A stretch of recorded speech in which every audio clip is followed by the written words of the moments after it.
Yes, sir. Morgenthaler's died. Really? Oh, yeah.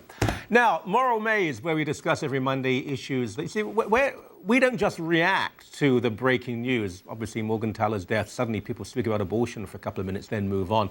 These issues never leave, issues of morality and life and social ethics and so on. These are ongoing, they're perennial. So every Monday we devote just a few minutes, 7 minutes or so, to them. And we have various wonderful guests on. Alyssa Globe joins us from Campaign Life this particular Monday. And you were doing a lot of CBC last week. I was, because yes. with Morgenthaler going to hell, the CBC decided that they would cover this issue. Were they fair to you?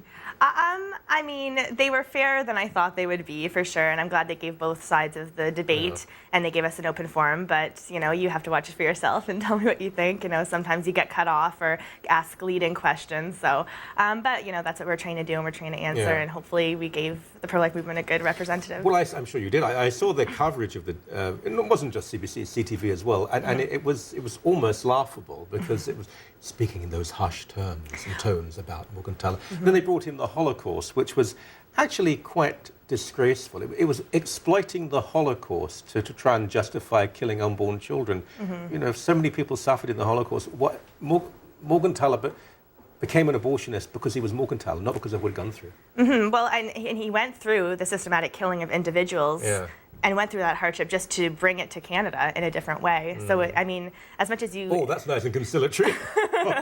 Well, as much as, you know, pro-life movement makes connections to the Holocaust all the time, and I think in that way it's comparable. Yeah.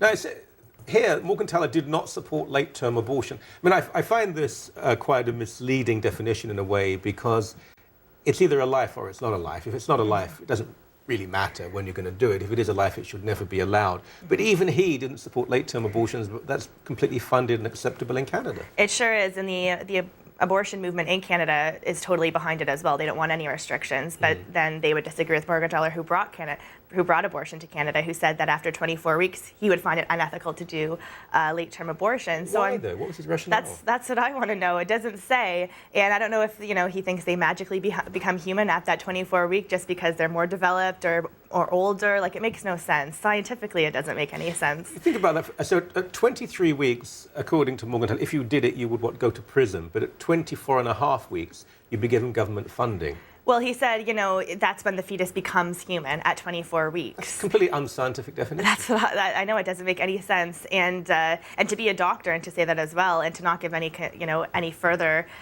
statements upon that, it kind of boggles my mind. But I think we can use it to our advantage in that Canada, you know, has no restrictions on abortion. We're far behind the rest of the world. So even our leading abortionist who brought abortion to Canada said that that's unethical. It's very interesting, because whenever this issue is debated, someone will say, oh, you're being religious. And I'm at pains to not mention religion when I talk about the abortion issue. They will give an arbitrary starting point for life at, say, 3 months. And I will say, well, what is your science behind this? And they get very angry because they don't have any.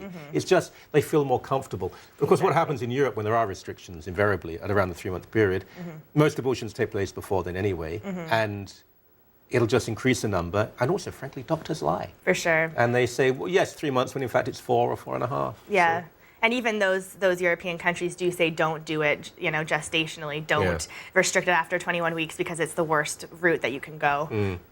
This sounds awful. Toronto hospital places do not resuscitate order on a man who told his son, don't let me die. It's very awful, and it's at Sunnybrook Hospital again. There's a Supreme Court decision going through right now, the Razuli case, very similar.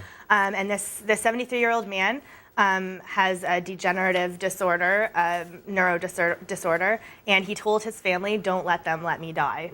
And he's been on a ventilator twice, and they put a D.N.R. on his medical chart. They found it themselves when looking, and that said that if he was to go on the ventilator again, they wouldn't put him on it.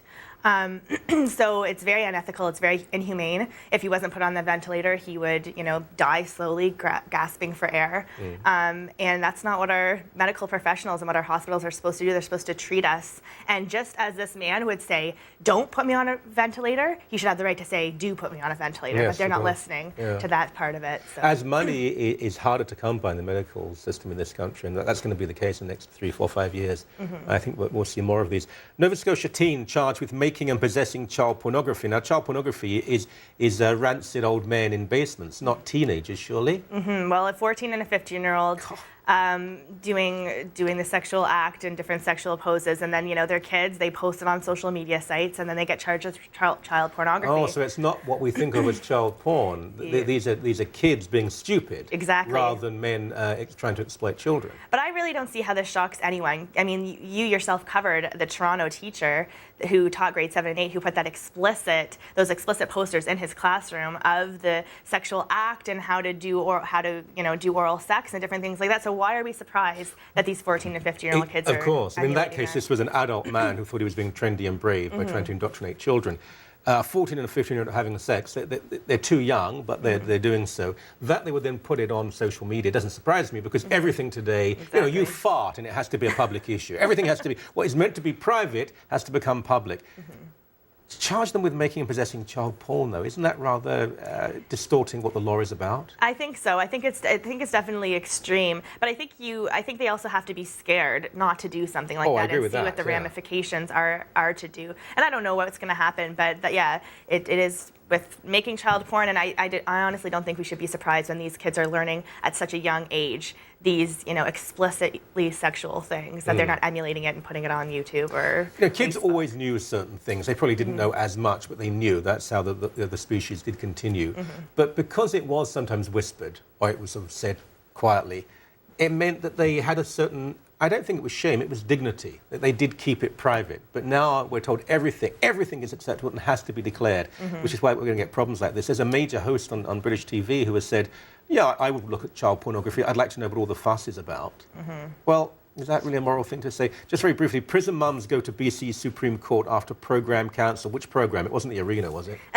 No, it was a program that would enable incarcerated mothers to take care of their children in prison. And it had been for the past 10 years, I believe. And then because the children were subjected to fights and some drug abuse, that they took away the program. Well, understandable in that case. I mean, I do think that the children shouldn't suffer just because their mothers are criminals. But if there's drug abuse and fights going on. I think those were in some cases. There's 2 cases going through right now, and they said they suffered from extreme depression and psychological difficulties because their children were taken away from them. And the lawyer makes a point of saying it's not the prison's decision whether or not the child should be with the mother. It's the Children's Aid's decision, or which is worrying in itself. The Children's Aid Society is intervening because I don't completely trust them. It's a very difficult one because they're there to be punished. They've committed a crime. It's often drug related. They do. I'm sure there is a middle way, and we tend to fight it in Canada, most of the time at least. And from my experience too, when women are pregnant in prison, they're usually coerced into having abortions. There's an abortionist on site. True, so when they actually go through all that difficulty and struggle of keeping the baby, of going through that pressure, and then they want to be with their baby, they want to take care of the baby. So it is difficult. Which brings in issues of race, because many of the women in prison are native women.